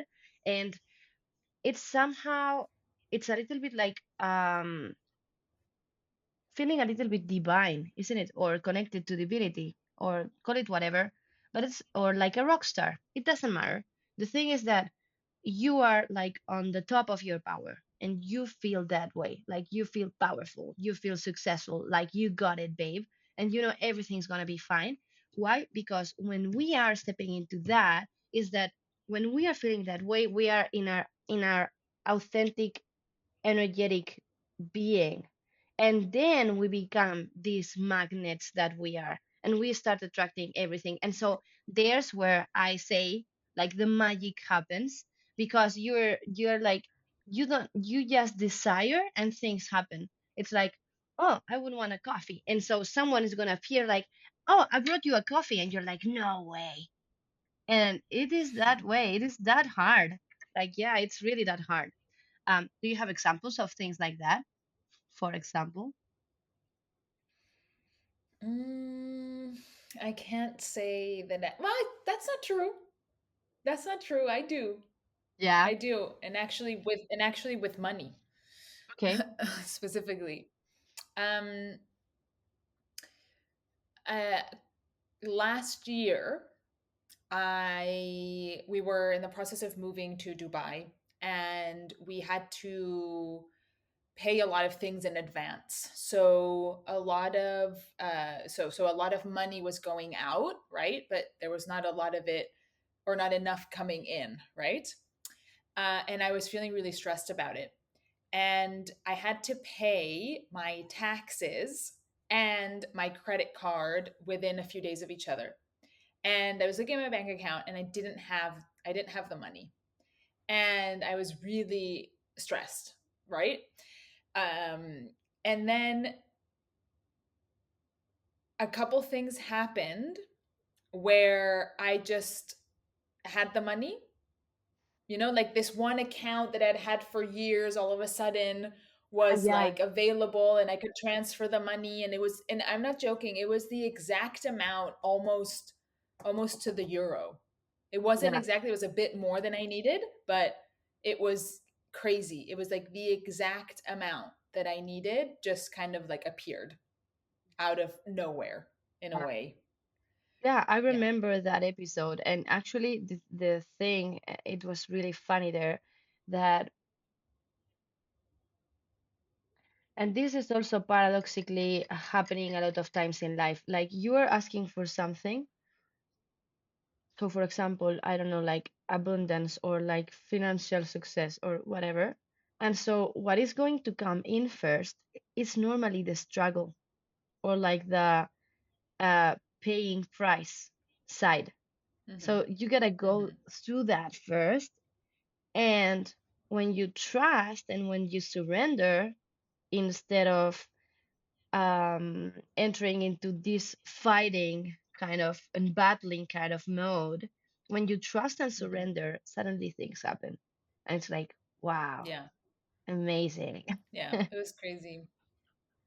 It Yeah. was crazy. And I can't think of any other examples at the moment. Then I would give you like a tip if you want to take it. But this exercise, for example, for me was super useful as a projector. I think it can be useful for anybody, but like for a projector, it's especially important. I have a list in my cell phone where I start with I am infinitely abundant because, and so everything that happens to me that was unexpected, but was something that handed for me like by the cosmos, let's say, I have it in that list. And so it can be something financial, but it doesn't have to be. So sometimes it's, for Hmm. example, I don't know, like I went to the gas station and the person that was there like uh, gift me with a, I don't know, like a chupa chups or a candy or whatever that is, for example. And Hmm. so that's a Hmm. gift.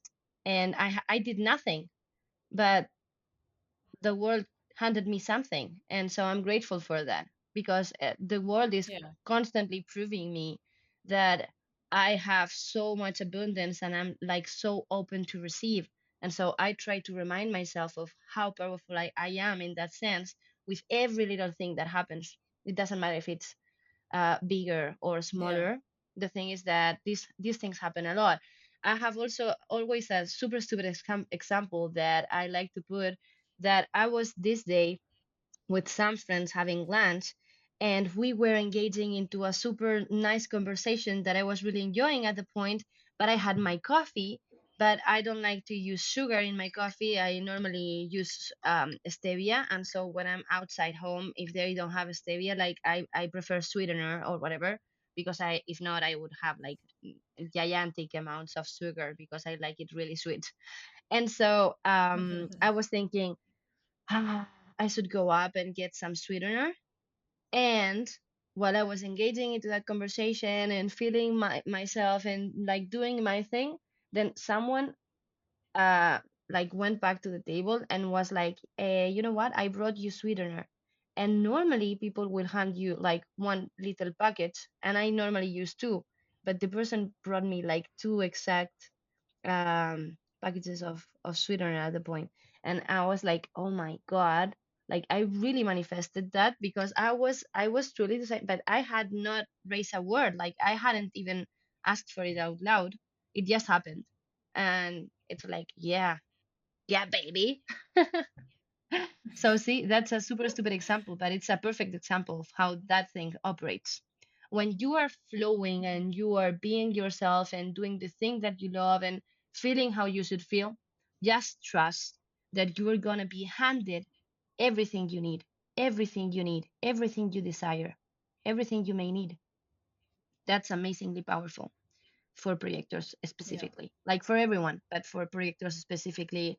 I always say that your authority is your authority, but for a projector, your second authority is trust. Like for real. Like in case of doubt, just trust.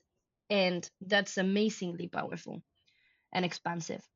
And so the foggy state is bitterness. And this one, we know how that tastes. And I always also say that for projectors, bitterness mostly comes in either in one of these two situations. Either you are overworking yourself, and so you feel bitter, and so a lot Hmm. of comparison comes in, and you start looking everywhere around, and you feel like so bitter and so disappointed when anybody is not doing their thing.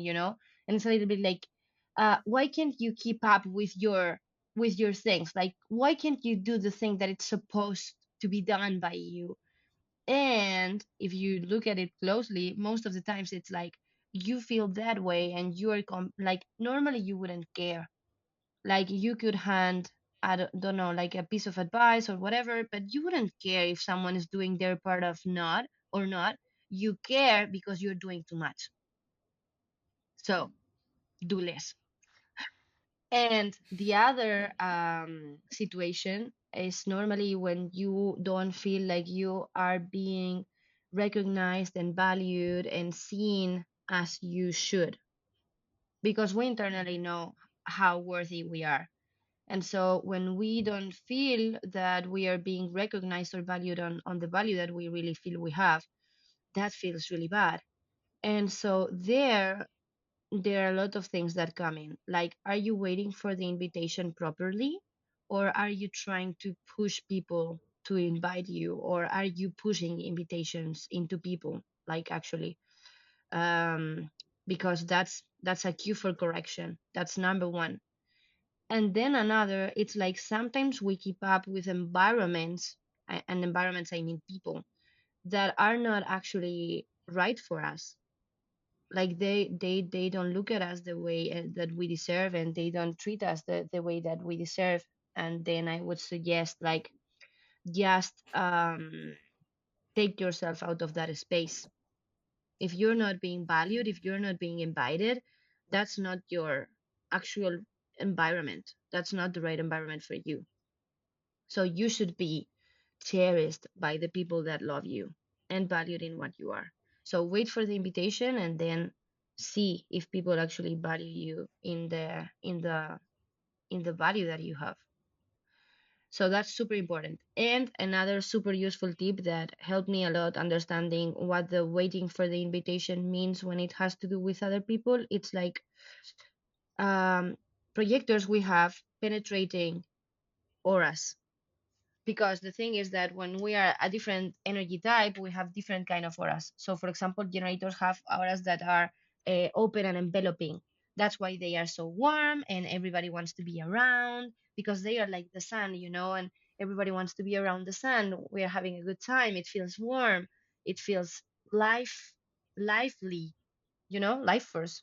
That's their sacral. And so the non-energy types who have an undefined sacral can feel that energy. They feed upon that energy. So we have to go there. And so that's super nice. And that's generators, for example. And we projectors, we have this kind of like absorbing and focused and penetrating aura. It's absorbing because we have to magnetize those things, and we also have this capacity of like feeling our surroundings and our environments and the auras of other people and everything. And then at the same time, it's like focused and penetrating. And for every projector out there, and it probably has happened to you too, that you sit or you go into a room, and the person that wasn't that doesn't want to be like unmasked is gonna feel really uncomfortable around you, really uncomfortable around you. And in fact, for example, you are that person, like, you don't tolerate fakeness like really well. Like, you really, you Mm-hmm. can sense when a person is being fake, and you hate it. It's like, ugh. Mm-hmm. And why? Because we projectors, we can, like, we do that. Like, we can penetrate those auras, and we see further even than what the person is prepared or willing to be seen. And so the thing is, the fact that we have that power doesn't give us permission to use it however we want. So if you don't want to be rejected, because you can do whatever you want, but if you don't want to be rejected, so if you're, for example, trying to give advice to a friend of yours from a place of understanding and comprehension and compassion and everything, wonderful, but wait for the invitation. And if you're not sure, then ask, like, may I share with you this thing that I'm observing, or this thing that I'm noticing, or because I'm not sure. And so I ask. And so if they give me permission, completely fine. But if not, stop forcing those things into other people, because they are not asking for that. They may not be prepared. they may even not be prepared to be seen in that light, or like you can nude them energetically with your aura. So be respectful. That's my advice. Mhm. That's what helped me a lot, because I didn't understand what was happening before. And when I came into awareness of these facts, I was like, oh my God, I'm actually forcing something really uncomfortable onto people. And that was not my intention from the beginning. So yeah, that was useful for me. So handy note for projectors. Anything you wanna comment or question or whatever? Mm, no, No? Good with the alignment cues. I And think so I think you lastly, said it all. yeah, lastly, we are going to head into your profile for the session of today. You see that in human design, also for our audience and for whoever is listening, although they cannot see, but if you are familiar with a human design chart, you know there's like two columns, one to the right and one to the left. One says personality and the other side says design. So the personality side of the design has to do with the most conscious aspects of your chart, and this energy is imprinted into you when you are birthed. And then the design, that's when supposedly, say, like according to human design theory, when the crystal of consciousness comes into you while you are still in your mother's womb. Okay, and so that's the subconscious side of the design. So normally people will identify more with the personality side, or they will be more able to see themselves or like identify themselves or resonate with the personality aspects, because they are like more conscious of them, like it's something more like touchy, let's say. And then the subconscious side of the design, a lot of times it's like, really, am I like that, or does that happen to me? But then when you like go a little bit like examining your life or the patterns of your life, you're like, oh yeah, that may happen, but I wasn't like so aware, or I wasn't so conscious. Like you had to think about it a little bit to like really come to the realization of like, ah yeah, that happens. So normally that's what happens with most of the people with the differentiation, or let's say between the personality traits and then the design traits. And so if you look at your personality sun and then your design sun, you will see that you have a gate and you have a lot of numbers there. So those numbers are the gates that are activated in your chart because of the different planetary aspects. And then you have a point and then a number. And those numbers run from Mhm. 1 to 6. And so those are like the lines of the hexagram. This knowledge comes from the I Ching. And so every line defines different, like kind of like an energetic archetype. And so also the gates are like energetic archetypes in a way, but the lines define like different energetic aspects. And so they can run from 1 to 6, as we just said, so you're always going to have one of those. And your personality sun line and your design sun line, that's what makes up your profile. And so your profile is 6 line in the conscious side of the profile, and then the 2 line in the subconscious side of the profile. So now we head back to the profile and we see that you are the role model Hermet. And so this is a really interesting profile, because also these 3 lines, or these 6 lines, are divided into 2 groups, the intrapersonal group and then the transpersonal group. So lines 1 to 3 um, are about personal experience. So they are meant to be felt and experienced from a personal, like individualized experience. And then the transpersonal lines, which are 4, 5, and 6, are meant to be like shared with the world. So it has to do with the collective and with community and with other people. So the first thing on your profile is that you have a transpersonal line and then a intrapersonal line. So you have this duality in your experience, where you have a really personal experience in one side, but then you're meant to share it with other people. And then you have the role model first, so that's the first line. And this is a really interesting line in human design, because this is the only line of the 6 lines that transforms over time. So this one, we would say, has like 3 different stages or phases. And so these phases, and this is really interesting, but up to the point that you are 30 years old, more or less, line 6 operates a little bit like stereotypically, but operates a little like a line 3. And the line three is a martyr, or is the martyr, or is called the martyr in traditional human design. Um, I call it the expeditionist because I like softer names, you know. So the martyr sounds like really bad Yeah. for those poor line threes, and they're like, yeah, I'm really a martyr. But the thing is that you shouldn't be feeling that way. I like to call it the expeditionist, but because the fact is that they are people that need to have a lot of experience, so they are expeditionists, you know, like they are always looking for something new. They are having all this Mm. experience. They really need like to, like, they take life with thirst. They want to know anything, everything, and they want to experience everything. And so what happens, they will go into a lot of difficult situations or problems or commit mistakes or call it whatever. And so they will a lot of times get a lot of shame of themselves and others because they are in this continuous process of always doing wrong, like, or getting it wrong. But that's the point, like they have to experience life. And although line threes are intrapersonal lines, they are meant to share that, so their experience afterwards is of service. But the thing is, they have this personal experience, it's their own life, and that's really important for them. Although they are later probably gonna share it, that experience that they got, or they are gonna become wise out of those experiences and those mistakes that they made.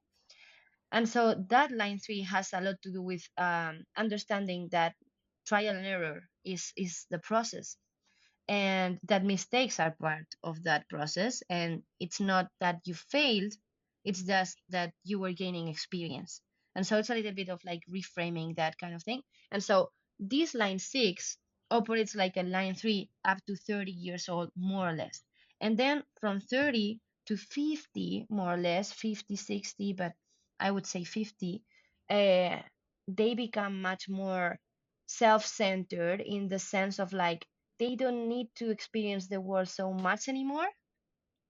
This line six, so line threes is like for all their lives, but then line six transform on the 30s, and they are not like a line three anymore, and they start like to all that experience that they gained through all these experiences and everything. They start like to kind of like integrate it and like internalize it, so it becomes a much more kind of like reflective and personal and introspective space in that time frame between the 30s and the 50s, where you are integrating all that knowledge and everything, and da, da, da, da. And then from 50s on, they are like kind of magically and automatically, like it happens also before, but from that point, it's really, really noticeable that they become like a role model for others. And so they are asked and kind of sought so that they can share that experience that they got and the integrations and the insights and the reflections that came after in those previous two stages of life, so that they can serve to the collective. Okay, so that's the role model thing. So, any questions? No, I don't have questions. Are you kind of conscious or aware of It's what it those is. traits? Yeah, it is what it is. It is what it is. Yeah, I mean, I definitely feel like for my life so far, so like I said before, I'm turning 34 in a month. So I have been very much like making a lot of mistakes. Uh, Even though I tried my best, it was still a lot of, and I say mistakes because in the end, I don't see them like that, but yeah, I did make a lot of mistakes in like my teenage and 20s. And so now I'm in this new phase. It's nice. Wonderful. Yeah. So So, far so good. yeah, that's I can't good. wait till I'm 50. That's a wonderful time in life, actually, because also it's when your incarnation cross starts to manifest really, really strongly. And so it's wonderful. But the thing is that we have all the work still to be done in that sense. Like we have all those years ahead, and life will probably bring us wonders. And that's the thing. So now I'm heading like to the third slide of your line six, which says like the common challenges and expansion opportunities. Do you see that? Mm-hmm. Okay. Yes. So the role model that I like to call the philosophist in you expresses as conscious and transpersonal expression. Okay, so that's the first part. And the common challenges of this line has to do with loneliness, because sometimes it can feel lonely first in the mistake and trial and error process, and then afterwards in the process of integrating everything, and like I am not understood by other people out there. So yeah. Mm-hmm. And then also Yeah. they Check. also, yeah, check. They also struggle with vulnerability, because like it's this thing of like, because they are wired for being, and this is the interesting thing of like profile lines, they are energetically wired onto us, and so we cannot help it. Like we cannot help to be the line that we are, because we are meant to be that. And so you are meant to Mm-hmm. be a role model even though you like it or not. And there are going to be a lot of people that are going to be like kind of like watching you, and you kind of like, you can sense that, or you can feel that. And maybe it doesn't happen that much yet, but it will happen more and more and Mm-hmm. more. But it probably happened Yeah. already, like for example being a teenager, a student, and other, I don't know, like maybe classmates would be like, oh Kimmy, so, and you feel that kind of pressure that you have to keep up, also with like the kind of like others expectations of like what they see of you, and you cannot uh dare to not be as good as they think you are, and like you have to be that role model and step up into that role model role, never better said. And so that can be harsh on the part of like showing your vulnerabilities, or the things that you feel that you are weak in, or that you are not so good at, or, and it can feel tough in that particular sense. And so self-sufficiency that comes from exactly the same place as that, and then feeling connected, which is the same thing of the loneliness point. And then they sometimes struggle with change. I think that's because Mm-hmm. they are meant to change. They sometimes don't feel good around change. Like change means uncertainty, and it's like, I'm not sure if I like it. Like it was good here. Like let's not change it. Mm. And so something like a little bit like that. Um, Yeah.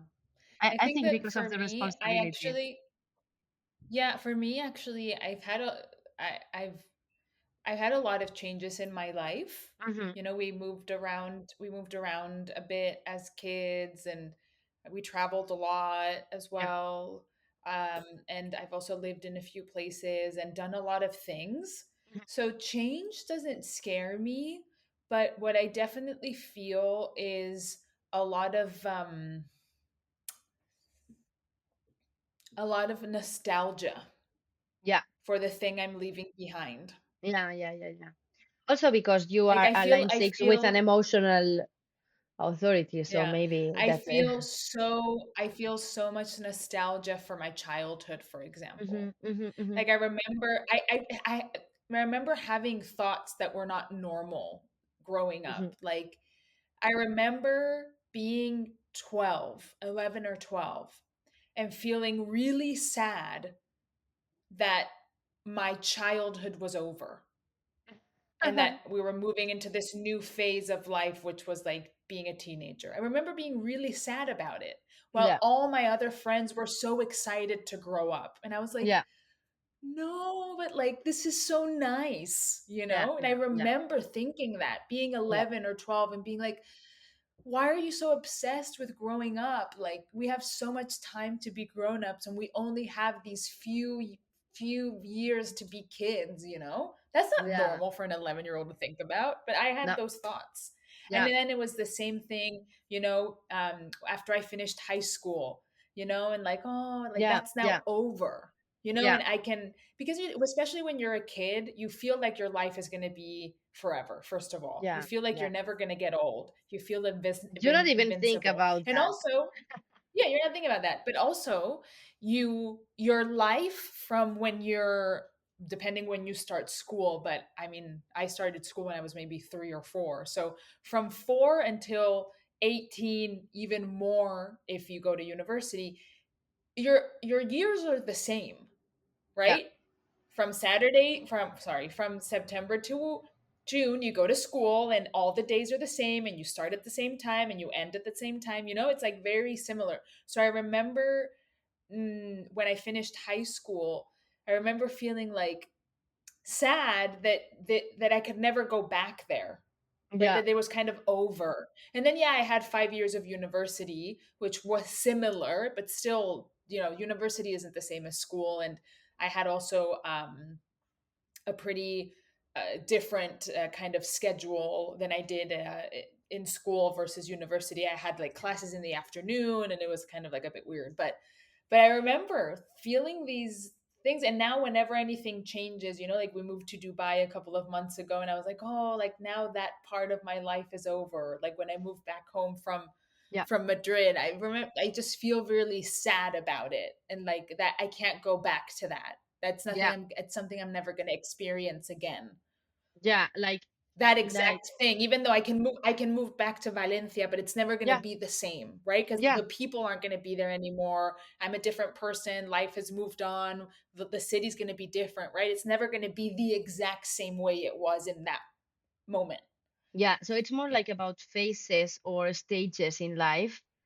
Yeah, not like any change, but like, for example, this has to do for you with the fact of like leaving a phase behind, stepping Yeah. into a new era, let's say, or Yeah. yeah, good. And then the expansion opportunities of the line are all around like introspection, wisdom and depth, this influential side of the line, experience and self-reliance.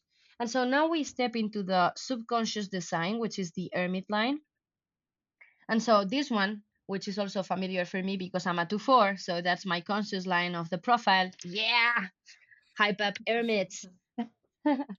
And so yeah, we are also called like the easy breezy genius. I love that name, by the way, because we have like this kind of like natural talents, things that just come easy to us, and so we are naturally gifted. That they say. It's not that I say so. It's that other people say that. Okay, it's not that I think that I'm a genius, but other people say that. So yeah, the thing is that we are really good at certain things, like not everything, but like a lot of things. Normally, line twos have a lot of skills that they are not even aware of, because for us it's not a great deal. Like, okay, yeah, I'm good at this. Like it's normal for me, so that's okay. Like it's not a big deal, but it's actually things that you should be like really cherishing because not everybody has those gifts or those skills. And also it's not the same for everyone. Like, so one line two is going to be gifted in one particular area and maybe another one in another, but like the thing is that you have different kind of like skills and natural talents, and yeah, let's call it that. And I was heading somewhere, but like I lost my mind, but it doesn't matter. Okay, so going back, the thing is we also need, and this is really interesting, but it's another paradox, but we need this alone time so that, as you say, like we can craft our gifts or we can craft our talents or we can master our crafts or call it whatever, but like time to be with ourselves, and so that we can become better on those things that we are passionate about. Or, and it's not always something that you have like to action it upon. So it's also different. It's going to be a different experience for a line 2 generator than a line 2 projector or that a line 2 reflector. So it's going to be different, the things that are how you become better at things. So for example, maybe a generator becomes better at things like through doing. So because they are sacral, for example, maybe their craft is something about doing something with their hands, and they are becoming good at it because they are like spending, I don't know, like playing guitar 6 hours a day. I don't know, like it might be that. And for example, for a projector, it could be something different. Maybe you just get your alone time and you are like contemplating the world, or reading about philosophy and reflecting, and that's the thing that you do. Or maybe not. It doesn't mean that because you're a generator it has to be something that you do with your hands, and because you're a projector you cannot do something that it's like actionable. But like, Mm. you know what your craft is. Like when you are aligned to, you know what are the things that you are passionate about and what your body tells you. And this is really important. It's not something that comes out of a place of like, I really should be doing this or I have to do that. It's something like my body is asking me, I don't know, like to read or to rest or to go on a hike or to go on another, I don't know, like mountain climbing or I don't know, whatever that is. But your body asks you to do that and to have that alone time with your passion, with your craft, with the thing that you want to do at that point. And so that time is really important.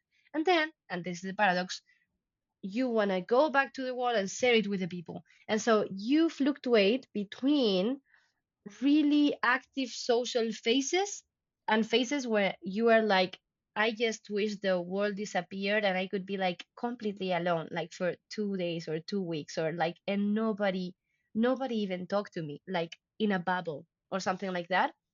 So that's the hermit mode. And so, important, really important for hermits, it's like try to not commit to social events in your social peak because you're gonna regret it later.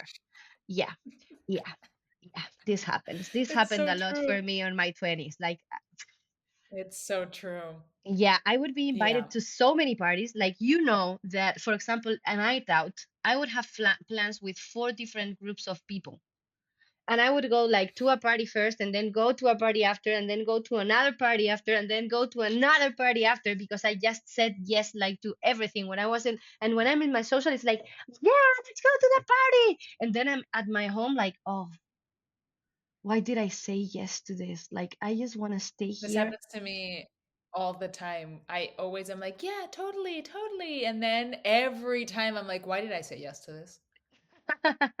Every Yeah, time. I'm yeah, like, why? yeah. This is so Also, stupid. and this is also a tip, you have an undefined heart. So for, I have it too.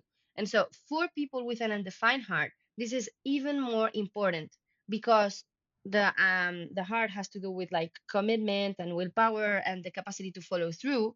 And so the best tip ever for an undefined heart, under my perception, it's like try to like avoid committing at all costs, because it's just the fact that you commit to something, you're not going to be able to do it. Or at least that happens to me. So, for example, I'm a super impunctual person, and everybody that knows me has to suffer from that.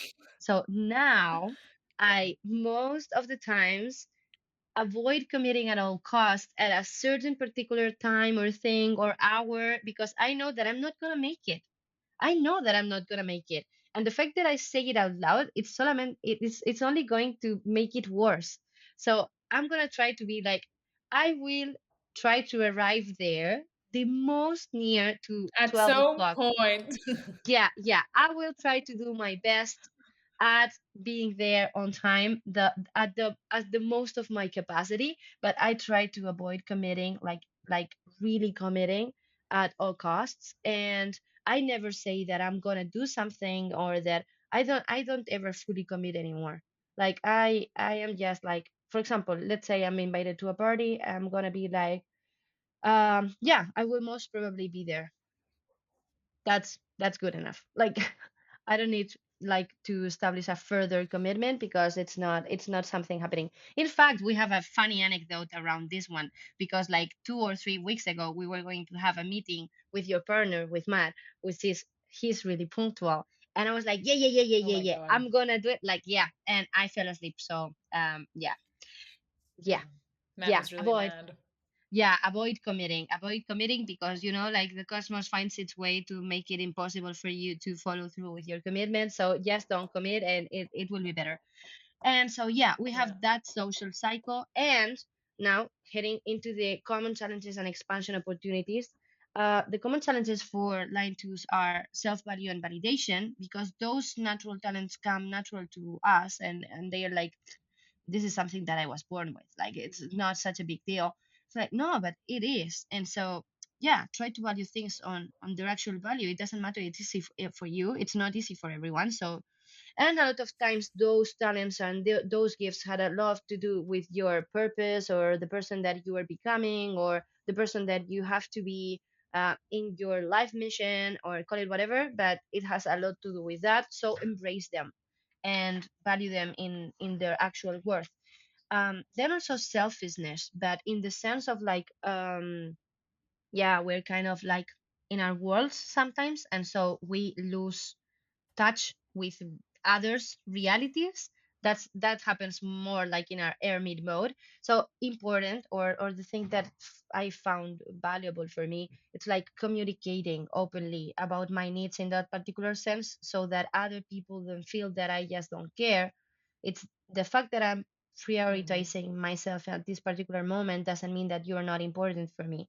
So that you Yeah. don't have that problem. Because if not, also like overcompensation uh, brings us to strange places. So because I feel uncomfortable demanding my personal space, then afterwards I come forward as selfish, because when I've neglected my own needs for a long time, then I'm gonna be like, you know what, now I need this, and like, fuck you. And yeah, that's not the thing. The point is trying to avoid to reach that point where you are so on the radical extreme of things. And then isolation. So try to avoid isolation, because that hermit need is real, but then you have to go back to the world. That's the point. So try to avoid like the hyper isolation, or becoming stagnant in those isolation phases, because that's normally not healthy for a line two. Again, self doubt that has to do with the self value and validation, and of course social pressure. Like we have to deal with that, because we are so social and they're not social at all. And so yeah, try to explain that to your people, so that they will be able to understand what the hell happens with you. And the expansion opportunity, heading to the same one, but in another way, what I like to reframe it is I'm selectively social. And that sounds so cheeky, isn't it? So that's why. And then is and grace, of course, because naturally gifted is and grace, and natural talent, also confident. So the other way round, when we start to value what we are, we become really confident. And also there's like a wisdom that comes with this thing of mastering our craft. And so, lastly, the role model hermit profile, which I like to call the philosophic individualist. The philosophical individualist profile blends detached observation with a deep need for personal space and mastery. You possess a natural talent for mastering skills, often requiring periods of solitude for introspection and refinement. You naturally observe life from a detached perspective, seeking wisdom and understanding of its patterns. This process unfolds in distinct phases: experimentation and learning, followed by observation and integration, culminating in embodying wisdom and becoming a role model. Balancing these aspects allows you to embody wisdom and inspire others through your presence.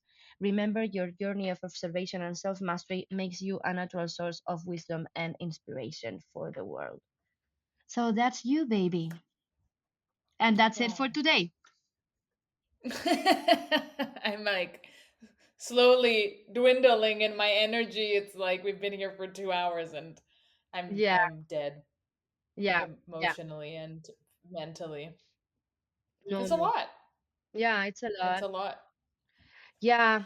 I to be honest, the profile I struggle with a little bit Mm-hmm. because maybe it's because it's the subconscious line, but I don't feel like I'm very talented, actually. And Well, that's the whole point of the thing is that yeah, you don't see your own we just, talents. yeah, we just saw that. But We just yeah, went I'm there. like, what talents? I don't, what are you talking? Like, I don't have any talents at all. Ah, that's so untrue, baby. See, this is the thing. Perfect example for our audience out there. Like, I can see her talents because I'm her friend. And so, yeah, I can see you in that thing. And you are that hermit. Like, for example, for me, these phases, and this is also different experience for everyone.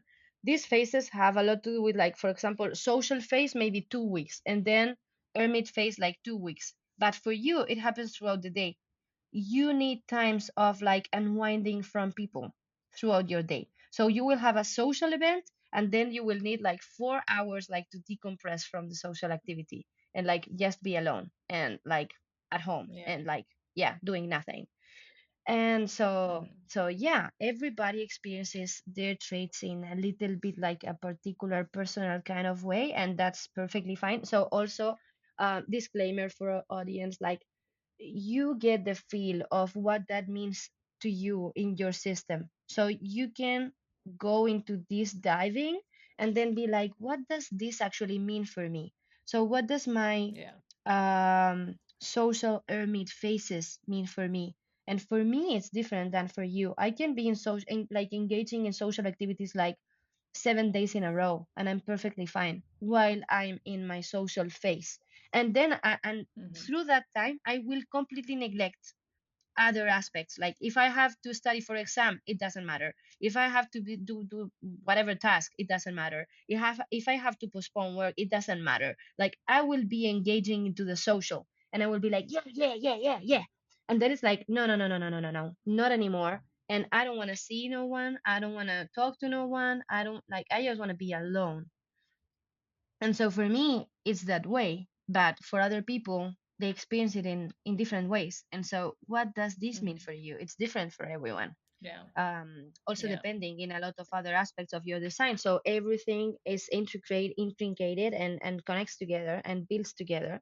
And so, Mhm. yeah. So for example, for you, this thing of experiencing your life through your emotions makes it a different experience than the experience it is for a sacral Mhm. being. Or so there's a lot of things that play a part and together make you.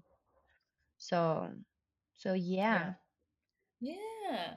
Really nice So session, baby. obviously, this is just one part. Imagine Yeah, that. This is only one part of a reading, just so you yeah, get an idea. And like I mentioned at the beginning, for me, because I have heard a lot of this stuff before, just like not in this format.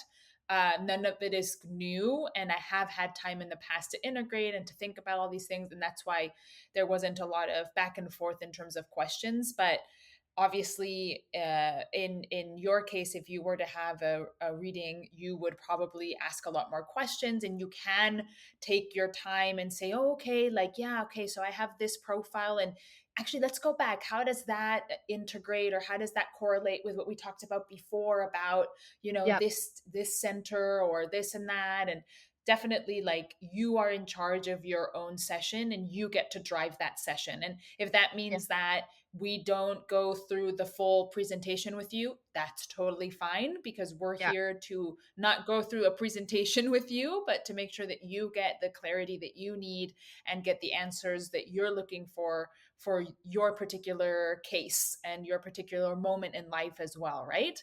yeah, And also, reminder that when once you are done with your activation session, you can absolutely book as many subsequent sessions as you feel you need, at whatever interval of time that you feel like you need it. And you also get access to our private WhatsApp community that is only for our clients, where you have direct access to Viki and to our community. So you can also continue to ask questions. We also share different insights in there, prompts, so that you also giving you opportunities to reflect and think about the things that you have been talking about in your sessions. So it's really like a holistic approach. And what we yeah, really want is to give you as many practical insights and actionable items that you can take into your daily life. But remember that it is a process of integration, right? It's not going to be you have a session and all of a sudden, boom, it's like you've downloaded human design into your brain and you're going to have all the answers. It doesn't work like that. It does take a little bit of time to kind of figure everything out, reflect, integrate, and start acting, with your design in alignment. Especially if you are acting in misalignment in any way, then it does take a little bit of time to kind of get yourself back on track. But that's why we're here. That's why we provide all the resources for you to be able to do that, in the medium and even in the long term. So if you are interested in having a reading like this done, please check out our links in the description of this episode. You can book your free discovery call to have a call with Viki and ask her a few questions, or get to know her a little bit more, let her get to know you, get your first insight of whether or not you think she's a good fit, even though you have almost 10 episodes of this podcast to listen to her. So you should know whether you want to. talk to her or not. Yeah. And you can do that, like I said, in the link in the description. Also, kivimi.com, Kivimi. And also, follow us on Instagram. We make cool stuff there. Yeah. It's at kivimi.humandesign. Mm. And also, if you enjoyed this episode, give us a nice review, leave us a comment. This helps other people find our podcast, and that means we can help more people. And remember, we're projectors. We have to wait for the invitation. So, believe it or not, this is our marketing strategy. So, the more people listen to these episodes, the more likely people are going to buy our sessions. And we need people to buy our sessions, right? Because this is our business. So please, please, please consider sharing, consider following us on Instagram, consider giving us a review. All these things really, really, really help. And we really appreciate you tuning in. Thank you for joining us. We're so happy to have you here. And we will see you on next week for part 2 of this episode, but Yeah. also in general, see you on the next point of the map. Bye.